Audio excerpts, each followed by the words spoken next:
Tere ja ongi käes meie viimane täht. See ei tähenda, et lugemisringid läbi hakkavad saama, aga tähed küll, nii et hakkame kordama ja see saab olema lõbus. Täna siis viimane osiltäht R ja päris mitmed pildid, nii et rosetid ja rotid ja redelid ja mõnus lugu. Vaadake üheskoos üle. Siis on meil, läheb kohe edasi häälikumajad. Otsime üles oma häälikumajad. Kõige rohkem, millega ma tänaseks uue nädala tundideks vaeva nägin, oli piltide leidmine. Ja mõtlesin välja. Ühesõnaga, meil on häälikumajad. Meil on siis 4 akent, siis meil on 2 akent, siis meil on 3 akent viimane, kõige pikem, 3 akent keskmine ja 3 täiesti ühesugused. Nii et otsime need majad üles. Lisaks majadele otsisin pilte ja meil on olemas selline mäng nagu sarnased sõnad. Ja valisid endale pildid, et nad sobituksid siia majadesse. Ei leia siit 2 aknaga, nii et see 2 aknaga võime jätta ka välja, aga 3 ja 4-ga väga hästi eksis. Väikestel on oluline 3 ja 4, 2 ka. Aga meil selles komplektis ei olnud praegu. 2 jaoks leiame siis Karlepi piltidest. Nii et võid ka siis Karlepi piltidega mängida väikestega. Nii et 3-4 Karlepi pildid, 4, 5, 5, 6, 6, 7 siis sarnased sõnad pildid. Näiteks kuu, no on küll 2-ga. Kuu. Siis tass, t-a-s.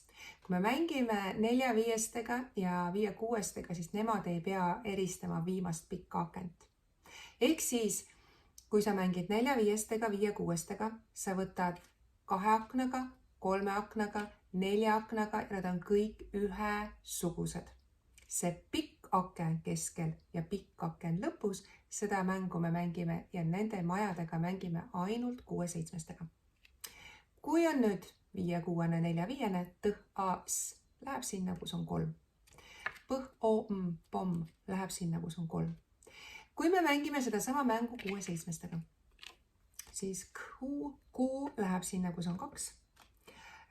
T-a-s, tass läheb sinna, kus on pikk aken lõpus. Sa võid küsida näiteks, et aga äkki on keskmine pikem kuule? T-a-s, taas. Kas see on taas? See on tass. Pomm. P-om. Pomm. Viimane aken on pikem. Siis muidu on p-om. Poom. Kas see on poom? Ei ole. See on pomm. Ja veel nii pikka meil ei olegi. Seda ei saagi võtta mängu. T-e-lk. Telk. 4 ühesugust. Sook. Ja siin tuleb tõesti aidata last. Ta ei peagi teadma. Sook ei ole. Sok. Sokk. Nüüd saab jälle panna käändesse, et kas see on sogi või sokki. Mida sa näed praegu? Kas sa näed sogi? Sa näed sokki. Tead, siin lõpus on 2 pikka. 2 kõhhi, see on viimane pikk. Sokk. Et siin ei olegi, siin tuleb alati, mida sa näed. Piim. Kas see on pimm või piim ja kus on pikem? Nii et see sink, et 4-ga on ka ja saba. Ja võtame siis need mängud, need pildid 3, 4, 4, 5, 5, 6. Aga väikestega siis võtame need Karlepi pildid. Ja seal me saame 2 häälikuga ka. Nii, aga lähme siis edasi. Häälikumajad said selgeks. Siis on Lepatriinu bingo. Lepatriinu bingo on meil iga laps saab aluse. 3-4-stega teeme niimoodi, et sina siis veerid, häälid ja laps peab leidma selle pildi ja paneb sinna peale lepatriinu. Ja lepatriinu on siin. Nii et lepatriinud igale ühele jagad ära ja sina väikestega hakkad siis veerima ja kui laps näeb, siis ta paneb selle peitu. Aga suurtega on nüüd niimoodi, et ta võtab kõh-a-rp, karp, kas sul on? Kui ei ole, pane tagurpidi tagasi.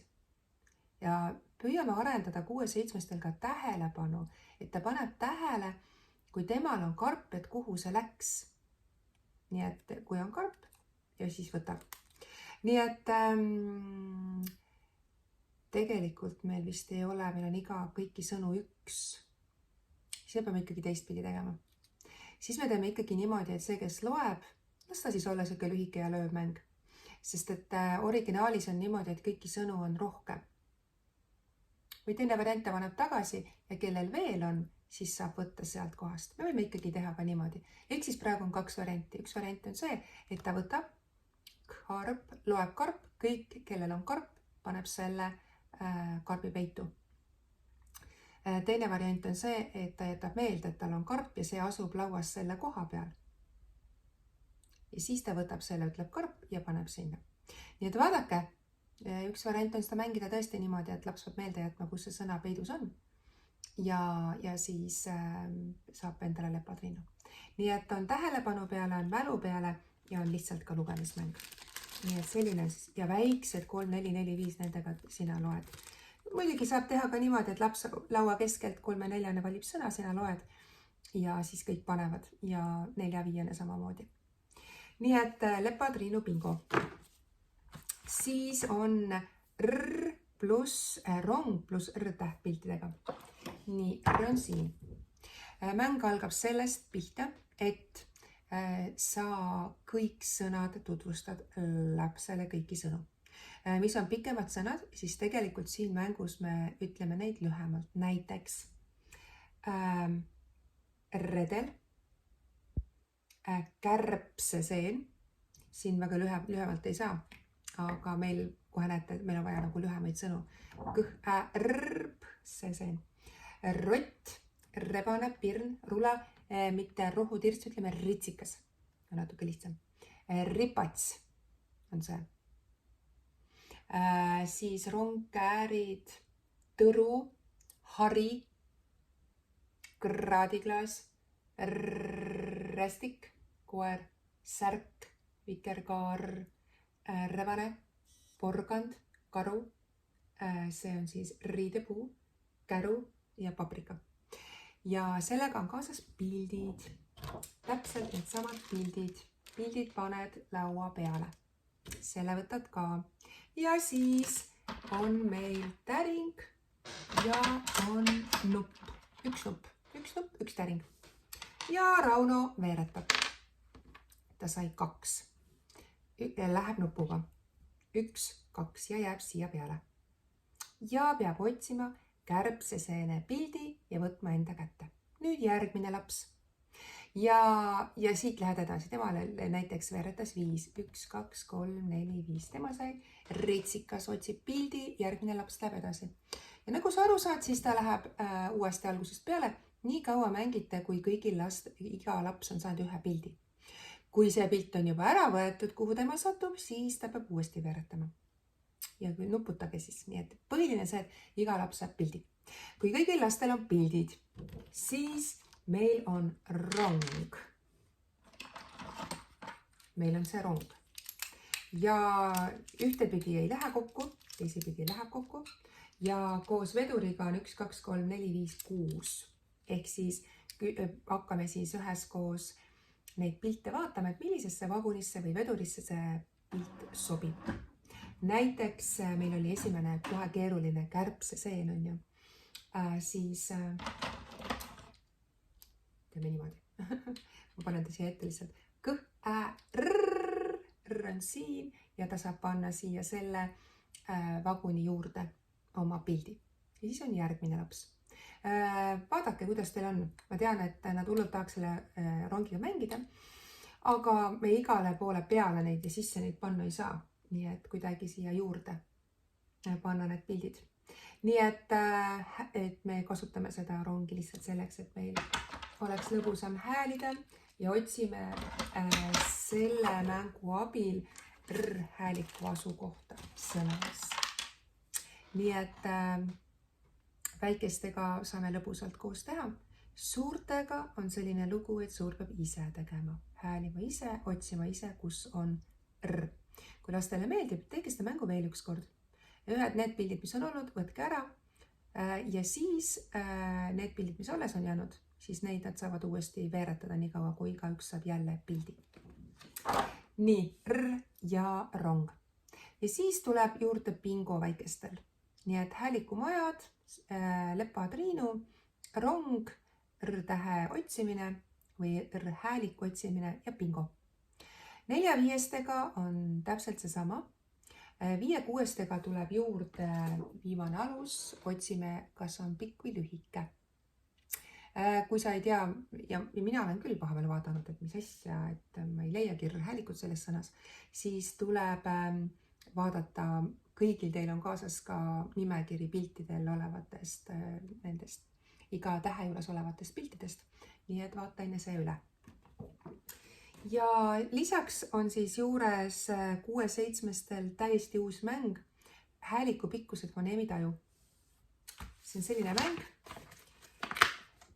kus iga laps saab endale ühe aluse. Siin on pilt ja siin on 2 sõna ja ta peab lugema selle sõna. Vaal, vaal, vail, vail. Ja siis ta peab panema õige juurde plõksu. Kas ta arvab, et siin pildil on vail või on vaal? Ta arvab, et õige on vaal. Ja siis ta paneb sinna.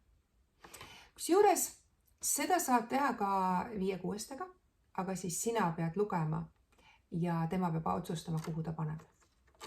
Ja iseenesest, kui on hästi tublid 5-6-sed, siis 5-6-stega saab seda mängu ka väga edukalt teha. Plõksu on ju tore panna ja samas tajuda foneemi, kus see õige või kus see pikk on, kas lõpus või keskel. Nii et ütleme niimoodi, et päris metoodiline nädal on, aga mängud aitavad meid ja kui on küsimusi, siis julgelt võtke ühendust ja tuletan meelde, et kohtume kõik Võrus 20. aprillil kell 11 ja veedame toredasti aega ja õpime.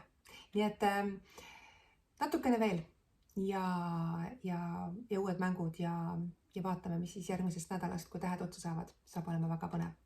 Aga kõike kaunist ja olge tublid. Tšau!